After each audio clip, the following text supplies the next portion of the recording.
setia, Bapa, Kau mulia. Lunalah jiwaku, aman bersamamu.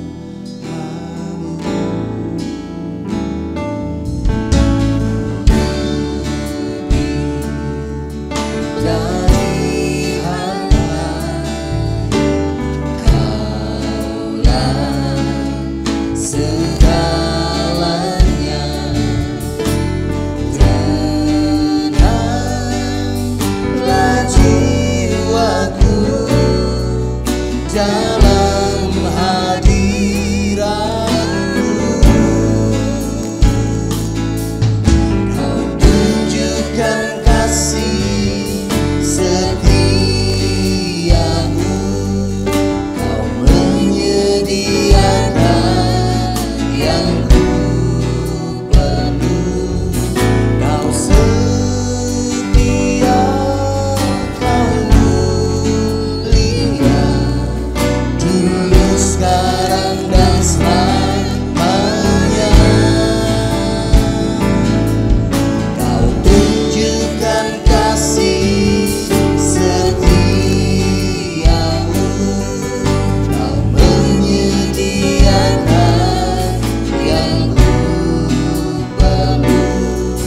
Kau setia, Kau mulia, Bapa, Kau setia.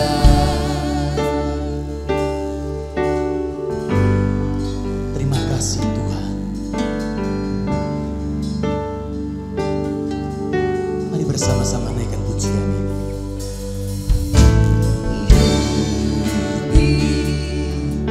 Dari harta Kaulah segalanya,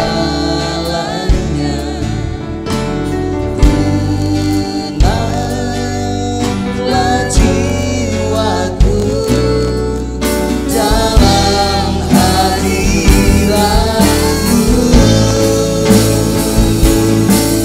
Kau tunjukkan kasih setiamu,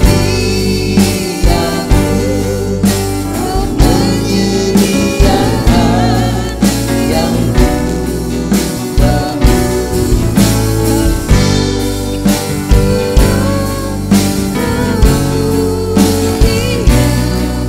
Dulu, sekarang, dan selamanya.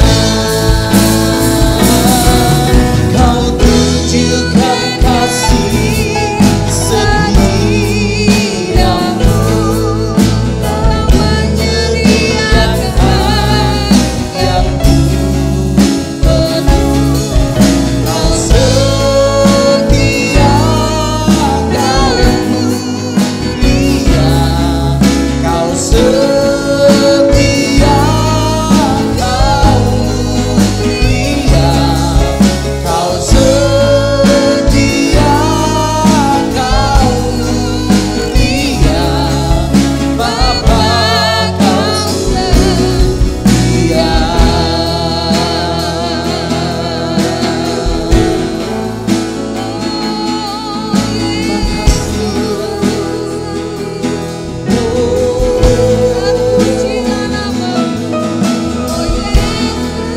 Dengan apa kami membalas setiap kebaikan-Mu selain dengan pujian dan penyembahan kami? Mari bawa sembah-Mu, bawa pujian-Mu.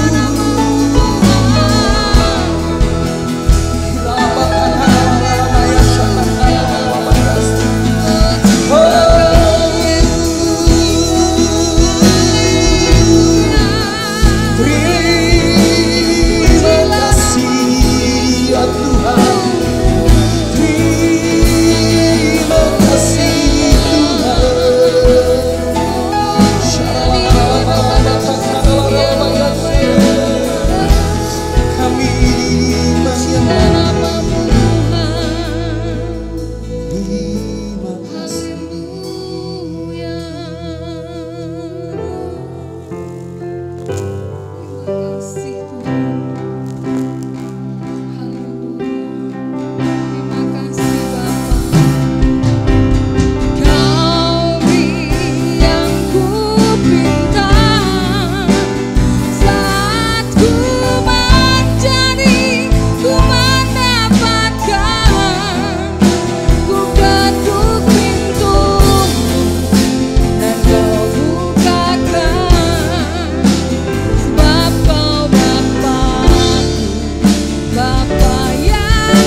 Shalom, salam kehidupan, saudara yang dikasihi Bapa. Dalam kesempatan ini, saya rindu membagikan satu kebenaran tetapi juga sebuah pengalaman yang saya alami secara pribadi. 30 tahun yang lalu, saya sebagai seorang yang tidak pernah berpikir tentang kekristenan. Saya tidak lahir dari keluarga yang memiliki satu kebiasaan beribadah ke gereja. Sekalipun secara formal kami memiliki agama tercatat dalam KTP.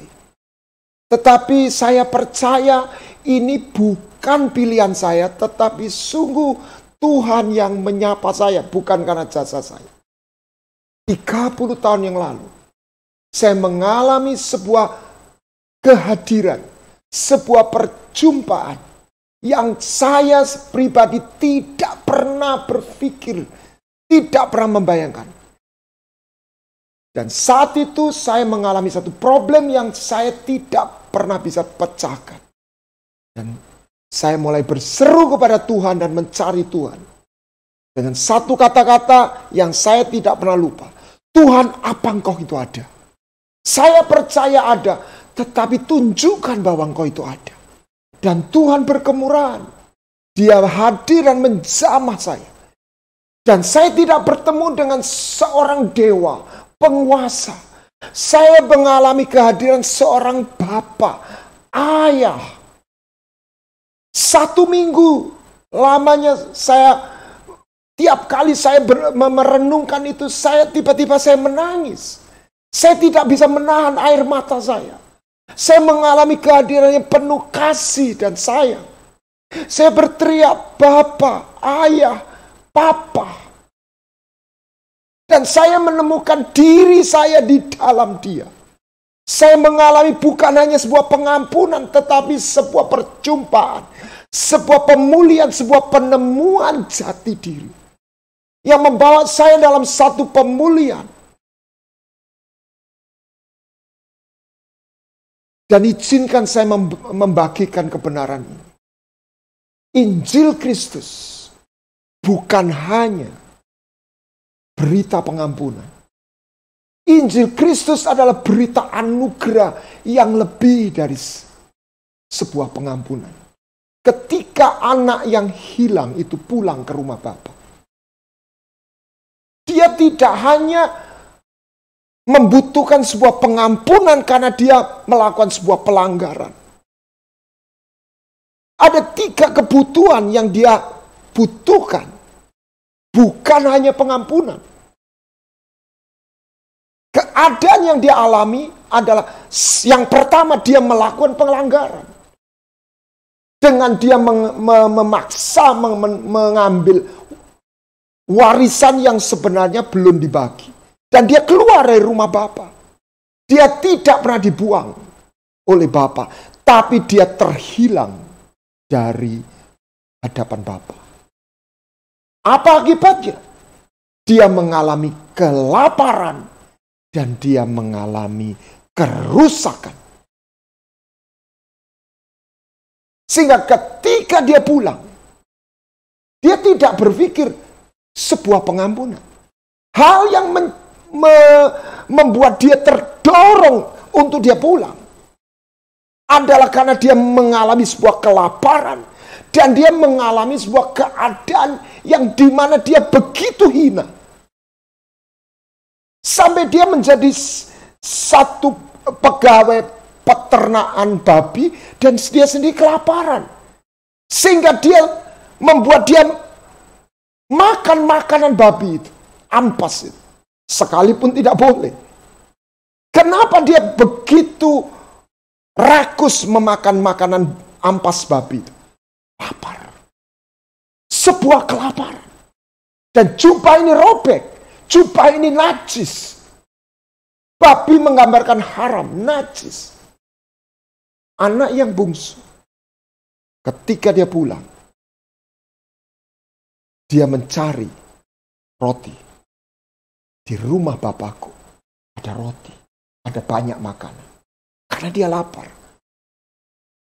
Dan keadaan pegawai bapakku, ayahku, lebih terhormat dari keadaanku. Dia sadar begitu hina keadaannya. Aib. Dan apa yang diberikan Bapa, yang pertama adalah pengampunan. Bapa berlari, memeluk. Yesus datang untuk membawa sebuah pengampunan. Sebuah pengampunan yang diberikan melalui sebuah tatanan. Dia harus membayar lunas dosa itu. Tetapi anak yang hilang, anak bungsu itu, dia bukan hanya butuh pengampunan karena sebuah pelanggaran. Dia lapar. Karena dia miskin. Dia melarat. Dan ayahnya menyediakan roti. Berita Injil adalah berita di mana manusia menemukan makanan yang dia butuhkan. Dan ayah ini mengganti jubah yang rusak, yang kotor, yang najis, dengan jubah dari Bapa yang baru, yang membuat status anak yang hilang ini bukan hanya diampuni, tetapi dipulihkan, diteguhkan menjadi anak Bapa. Ada sebuah peristiwa cerita di dalam Alkitab yang mengagumkan buat saya. Ada dua sosok, dua pribadi yang berhadapan. Dengan tingkat sosial yang secara ekstrim. Ketika Yusuf bertemu dengan Fir'aun. Pertama kali. Fir'aun adalah sosok di mana dia dianggap mewakili strata sosial yang paling tinggi. Bahkan dianggap dewa. Bertemu dengan satu pribadi. Seorang tawanan, budak. Dan narapidana. Jadi ini secara strata sosial bukan yang paling bawah. Di bawah yang paling bawah. Tetapi Yusuf tidak datang dengan meratap-ratap. Tetapi sebaliknya mampu berdiri dengan tegak. Dan mampu membuat Fir'aun terpesona. Sebuah keutuhan diri. Sebuah identitas diri yang Yusuf miliki bukan karena tingkat sosialnya. Karena Yusuf memiliki identitas. Dia memiliki kesadaran. Sebagai anak Bapa. Dan ini buat saya mengagumkan sekali. Berita Injil tidak hanya berhenti pada berita pengampunan. Tetapi berita yang mengenyangkan anak manusia dari sebuah kelaparan. Dan berita di mana Bapa memberikan jubah adalah sebuah berita membuat setiap orang yang percaya menemukan identitas di dalam dirinya. Kita mulai dari yang kedua. Saya tidak berbicara tentang sebuah pelanggaran dosa. Kita semua sudah memahami. Kita sudah sering mendengar hal itu. Tetapi yang mungkin tidak banyak diketahui orang. Dosa bukanlah semata-mata sebuah pelanggaran. Dosa itu menjadi satu membawa seorang mengalami sebuah kerusakan. Bahkan sebuah mutasi. Dari makhluk ilahi menjadi immortal. Menjadi makhluk yang fana. Yang kehilangan sebuah hubungan membuat mereka mengalami kelaparan dan kerusakan. Melalui perjumpaan 30 tahun yang lalu. Tuhan menaruh satu beban di dalam hidup saya. Untuk membagikan berita hati Bapa. Dan saya sudah melihat ribuan anak muda. Ketika mereka mengalami kehadiran.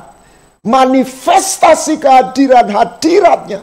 Mereka tidak lagi berjumpa dengan sebuah agama atau sebuah doktrin atau sebuah konsep. sebuah kehadiran satu pribadi. Bapa. Bukan dewa, bukan penguasa. Dan saya sungguh terpesona melihat apa yang saya lihat dengan mata kepala sendiri. Bagaimana kuasa kehadiran Roh Kudus. Satu berita yang tidak pernah ada dalam kepercayaan manapun. Dan inilah yang saya mau bagikan untuk kita boleh membagikan kepada generasi ini. Bapa bukan hanya mengampuni. Bapa memberi roti. Bapa memberi makanan. Bapa memulihkan kerusakan dan memberi jubah yang baru. Manifestasi Yakub kepada Yusuf adalah memberikan jubah yang baru.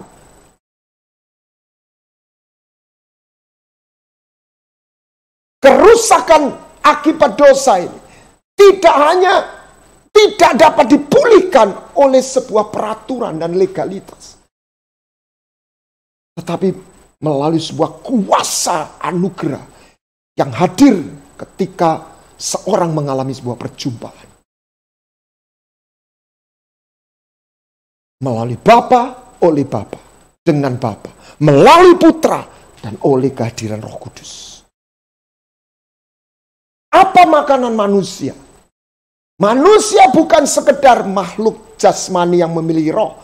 Manusia adalah makhluk roh, spiritual being. Who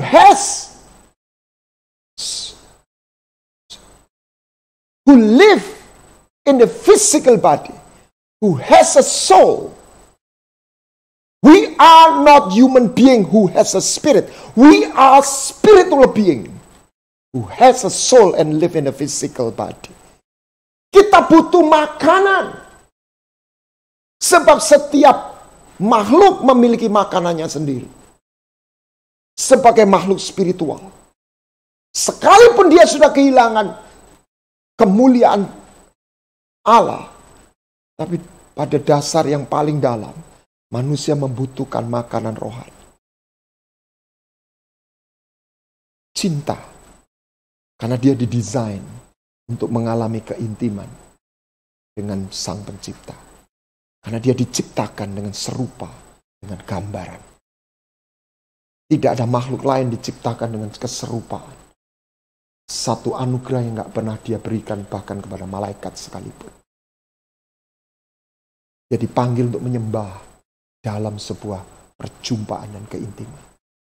Cinta bukanlah sekedar sebuah konsep dan kata-kata.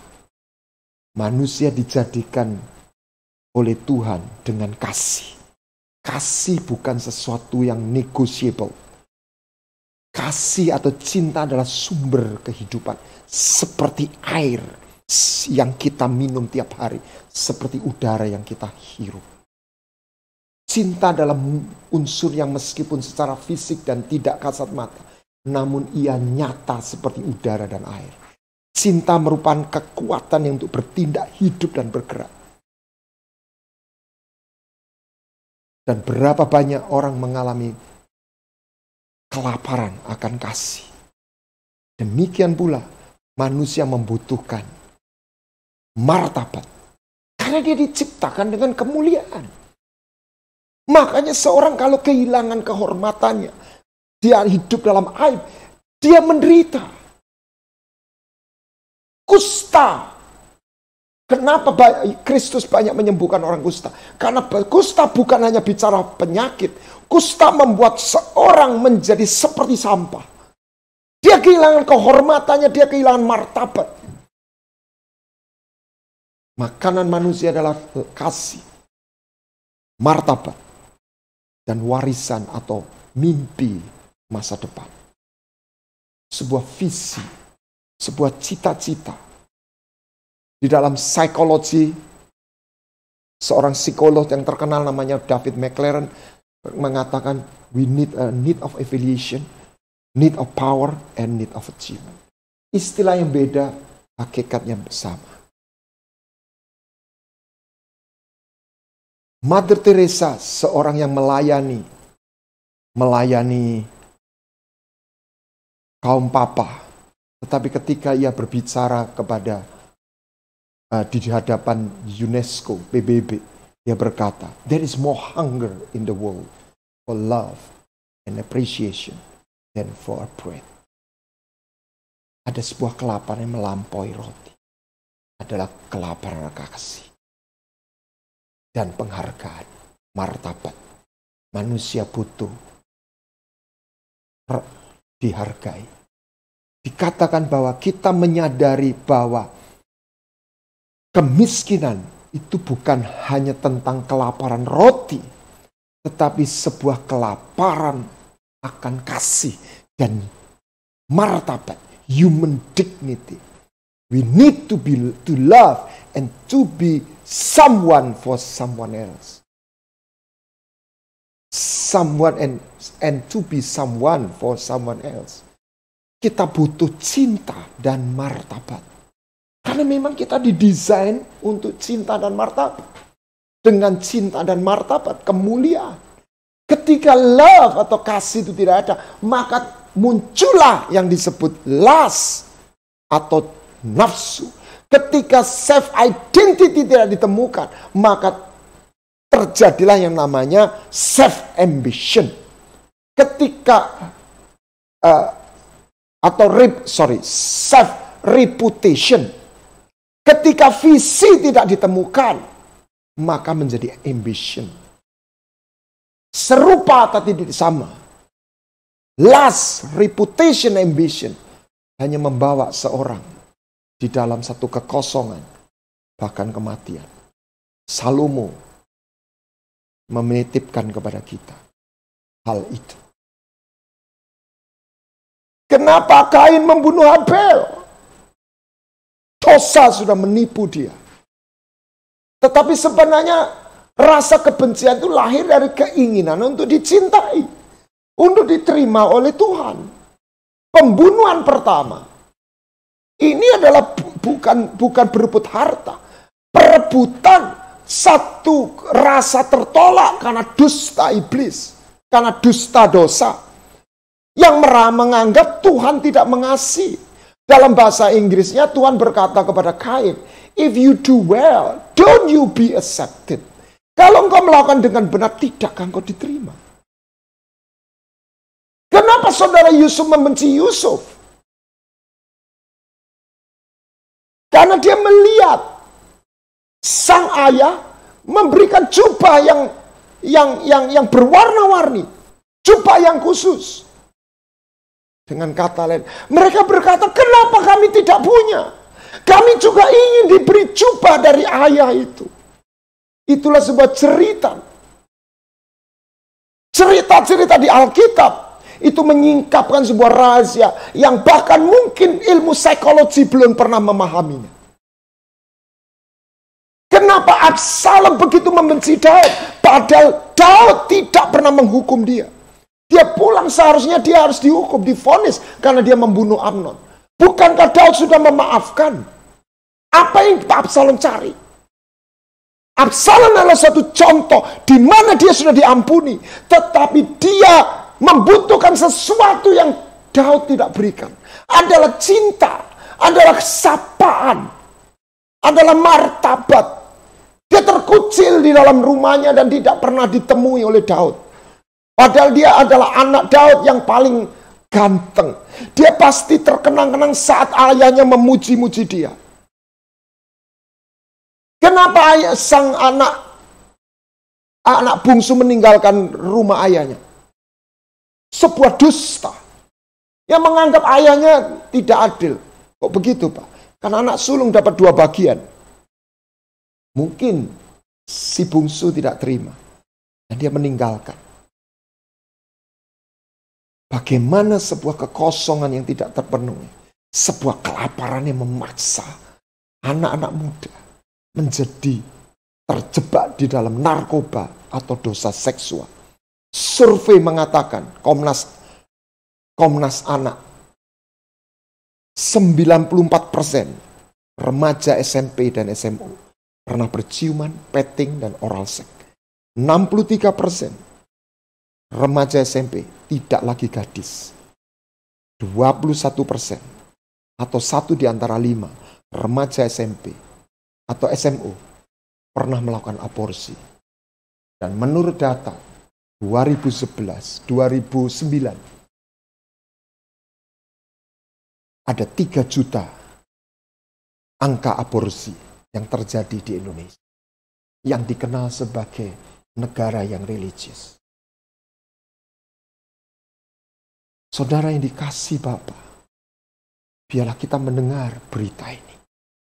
Yang pertama, jikalau Anda saat ini mengalami sebuah kelaparan dan jubah yang robek, biarlah datang kepada Bapa. Sebaliknya, jikalau kita sudah menemukan jubah itu, biarlah kita rindu menggapai generasi milenium ini. Sesuatu yang tidak pernah bisa digantikan oleh teknologi, game, internet, mall-mall yang indah, cinta, martabat. Bahkan kenapa sebagian orang begitu berlomba-lomba memiliki barang mewah. Di balik itu, mereka ingin membangun martabat. Tapi biarlah kita menemukan martabat kita. Bukan dengan sebuah aksesoris atau harta. Tapi sebuah perjumpaan di mana Bapa memberikan jubah. Membawa kita masuk ke hadiratnya. Dan mengenyangkan kita di dalam kelimpahan rumahnya. Saudara yang dikasihi Bapa, berikut ini kita akan lihat klip yang Tuhan izinkan untuk saya melayani satu kumpulan anak muda di Semarang. Mungkin 2-3 tahun yang lalu, saya lupa waktu tahunnya. Dan saya melihat bagaimana lawatan Tuhan.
Mereka adalah orang-orang Kristen. Anak-anak muda sebagian mereka pengurus kaum muda. Tapi bagaimana satu kerusakan yang tidak terdeteksi sesungguhnya terjadi dan dialami oleh mereka. Ada orang yang mengalami, anak muda yang mengalami perceraian dari orang tuanya. Dia menangis dengan histeris.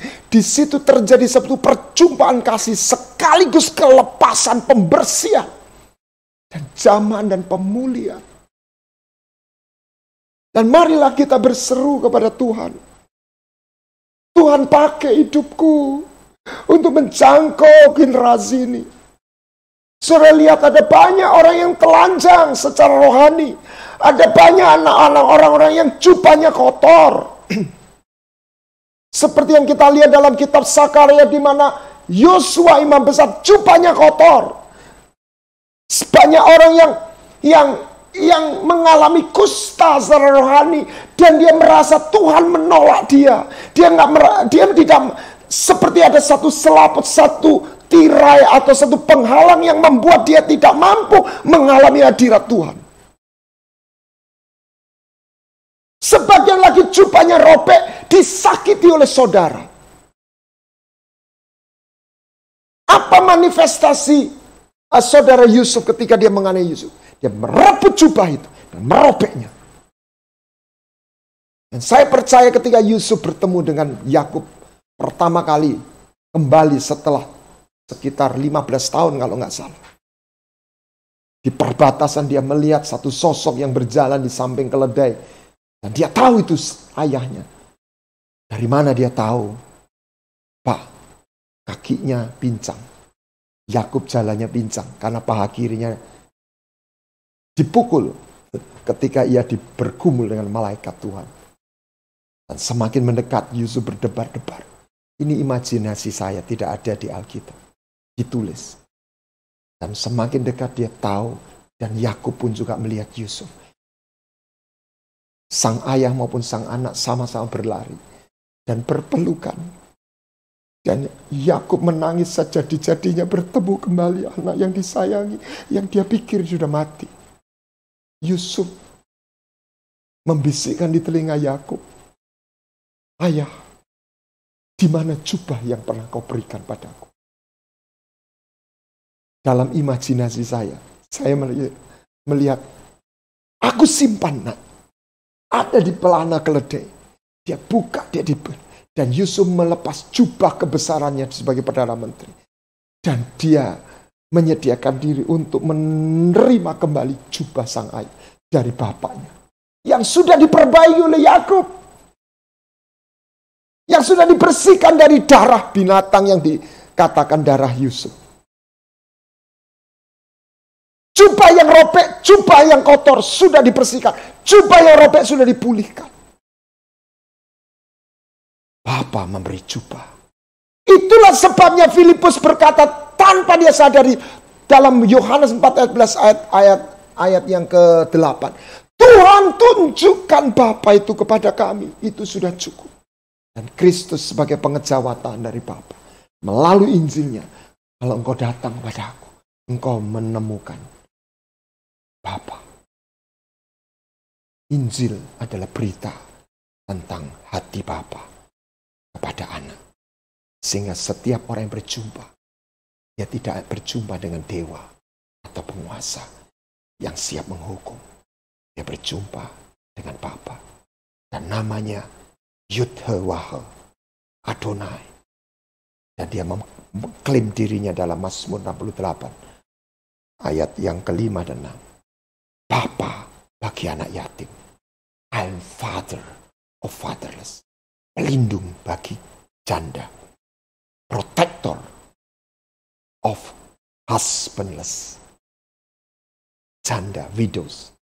Dialah Elohim di kediamannya yang kudus. Haleluya. Saudara yang dikasihi Bapa, menarik kalau kita lihat di dalam tulisan huruf Chinese. Bagaimana kata wo dengan kata cao itu secara karakter mirip sekali. Bedanya kalau cao tidak punya tutup, tapi wo memiliki tutup. Satu strip di atasnya. Itulah arti ketika orang menemukan jubah. Dia menemukan dirinya di dalam Bapa. Sehingga Yusuf seorang secara sosial Buddha, tetapi dia hidup dalam sebuah identitas yang utuh. Dia memiliki hidup dalam satu kepenuhan. Dan kepenuhan dan penyertaan Tuhan di dalam hidupnya membuat from nothing to someone. Dari budak menjadi Perdana Menteri. Karena kepenuhan. Bagaimana seorang Daud ketika dia berjumpa dengan Yonatan. Dia tidak hanya disayang sebuah kasih yang biasa. Tapi kasih yang dalam perjanjian. Tuhan menawarkan, Bapa menawarkan cinta dalam perjanjian. Yang membuat kita bukan hanya ditolong, bukan hanya diampuni. Tetapi menjadi anak Bapa. 1 Yohanes mengatakan, lihat betapa besar kasih Bapa kepada kita. Sehingga kita disebut anak-anak Allah. Yonatan mengekspresikan cintanya kepada Daud. seperti jiwanya sendiri. Bukan hanya menyayangi, bukan hanya menjadikan Daud pegawai, tapi mengangkat saudara dan memberikan jubah, pedang, ikat pinggang, panah, juga baju perangnya. Saudara, khususnya rekan-rekan hamba Tuhan, dan juga setiap orang yang rindu dipakai Tuhan, biarlah kita menemukan apa itu makan roti dari sorga. Yesus berkata, akulah roti untuk hidup di dunia. Roti membuat kita nggak lapar. Kita menerima dalam Dia, kita menerima cinta, martabat, dan sebuah masa depan mimpi. Tapi setelah itu kita dipanggil untuk menjadi penyembah. Apa beda kita berjumpa pertama kali, kita melihat, kita menikmati kasih-Nya. Ketika kita jadi penyembah, kita dinikmati oleh Tuhan. Kita dimakan. Untuk itu kita disiapkan, dikuduskan. Dan ketika kita bersedia dimakan, Tuhan berkata, berilah mereka makan. Dan ketika saya belajar menyediakan diri, saya melihat bagaimana Injil bukanlah sebuah agama, bukanlah semata sebuah doktrin. Satu kehadiran pribadi Tuhan sendiri melalui Roh Kudus. Oleh Roh Kudus melalui Kristus, pendamaian Kristus. Hati Bapa dinyatakan. Dan banyak anak muda, mereka tidak lagi mendengar sekedar sebuah pengajaran, tapi sebuah perjumpaan yang mengubahkan hidup mereka. Kiranya kita belajar dan rindu untuk dipakai. Tuhan, pakai aku. Jadikan aku persembahan yang hidup. Kau pakai mengalirkan roti yang hidup, cintamu kepada generasi yang terhilang. Tuhan memberkati. Amin. Mari kita berdoa. Bapa yang baik, sungguh kami terpesona tiap kali kami memanggil nama-Mu.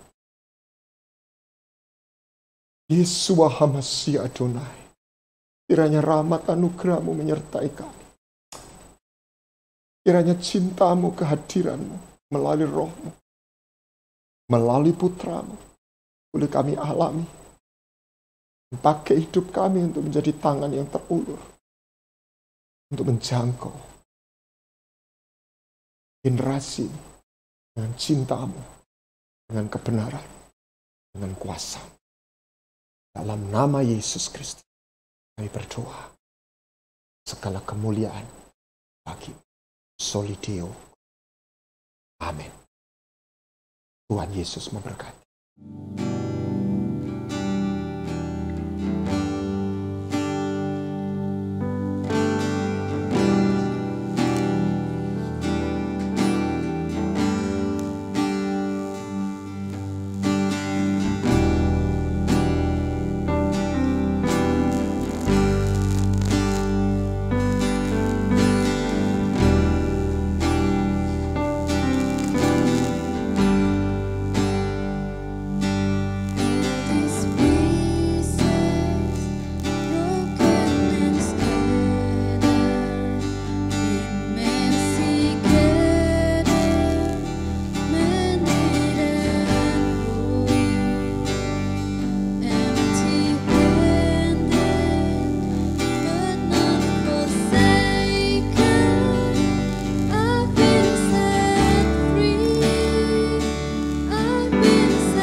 Shalom kasih Tuhan, kita telah mengikuti serangkaian daripada worship night ini. Saya percaya acara ini memberkati di dalam kehidupan kita semuanya. Saudara, mari kita akan berdoa sebelum kita mengakhiri. Biarlah Tuhan mencurahkan berkat-Nya pada kita semuanya. Mari kita berdoa. Bapa, kami mengucap syukur dan terima kasih Tuhan. Melalui acara ini Tuhan, melalui worship night ini kami bisa mengalami Tuhan, kami bisa bertemu dengan Tuhan, mengalami jamahan Tuhan. Kami bersyukur Tuhan. Tuhan, kami berdoa untuk Bapak Kuana Tanjung yang telah menyampaikan firman-Mu Tuhan. Berkati hamba-Mu Tuhan, berkati keluarga hamba-Mu, berkati pelayanan hamba-Mu Tuhan. Kami percaya Tuhan, Kau pakai lebih lagi Tuhan untuk menangkan banyak jiwa bagi kerajaan-Mu Tuhan. Kami berdoa secara khusus juga untuk Indonesia yang mengatasi pandemi ini Tuhan. Biar semuanya saling bersinergi Tuhan, untuk saling menjaga Tuhan, supaya pandemi ini cepat berlalu, supaya kami bisa memutus rantai daripada COVID-19 ini Tuhan. Terima kasih Tuhan Yesus. Kami berdoa secara khusus juga untuk liburan yang akan datang Tuhan. Biarlah semua saling menjaga untuk tidak mudik, untuk tidak melakukan perjalanan ke luar kota Tuhan. Biarlah semuanya boleh berjalan dengan baik, mereka bisa berliburan secara virtual, mereka bisa bertemu secara virtual dan makin erat. Kami percaya damai sejahtera-Mu Tuhan menuntun kami semuanya. Terima kasih Tuhan Yesus, terima kasih Allahku. Kami serahkan pemerintahan Indonesia ke dalam tangan kuasa-Mu Tuhan. Memberkati Bapak Presiden beserta dengan staf seluruhnya Tuhan. Kami percaya pemerintah berasal dari Tuhan dan Tuhan memberkati. Terima kasih Tuhan Yesus. Saat ini Tuhan, kami akan mengakhiri ibadah kami saat ini. Kiranya Tuhan memberkati kami semuanya. Saudara-saudara, angkat kedua tanganmu dan arahkan kepada Tuhan. Tuhan memberkati engkau, Tuhan memberkati kesehatanmu, Tuhan memberkati pekerjaanmu, Tuhan memberkati hidup pernikahanmu, Tuhan memberkati buah kandunganmu, Tuhan memberkati anak-anakmu.